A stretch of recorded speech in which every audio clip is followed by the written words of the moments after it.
السلام علیکم۔ بہت ہو گیا انتظار، اب ہوں گی بارشیں لگاتار۔ کراچی میں سیلابی صورتحال کا خطرہ، محکمہ موسمیات نے اربن فلڈنگ کا الرٹ جاری کر دیا۔ کیا آپ حالات حاضرہ سے آگاہی حاصل کرنا چاہتے ہیں؟ خبر کے پیچھے چھپے اصل حقائق جاننا چاہتے ہیں تو ابھی سبسکرائب کیجئے جلمل پاکستان کو اور ساتھ ہی گھنٹی کے نشان پر کلک کر دیں۔ آپ کو بتاتے چلیں کہ شہر قائد میں آج جمعے کے روز بھی بارش کا امکان ہے۔ اس دوران گرج چمک اور آندھی چلنے کا بھی امکان ہے۔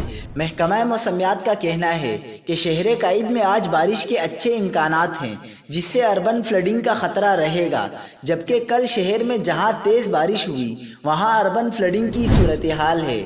موسم کا حال بتانے والوں نے آج لاہور، سیالکوٹ اور جنوبی پنجاب میں بارش کی پیشگوئی کی ہے۔ ڈائریکٹر میٹ سردار سرفراز کے مطابق جمعے کے روز ملک کے بیشتر علاقوں میں موسم گرم اور خشک رہے گا، تاہم زیریں سندھ، جنوبی پنجاب اور شمالی بلوچستان میں چند مقامات پر گرج چمک اور آندھی تیز ہواؤں کے ساتھ بارش کا امکان ہے۔ محکمہ موسمیات کے مطابق مون سون سسٹم کو تقویت بحیرہ عرب سے ملنے والی نمی سے ہوئی۔ مون سون بارشوں میں تمام علاقوں میں یکساں مقدار میں بارش نہیں ہوتی۔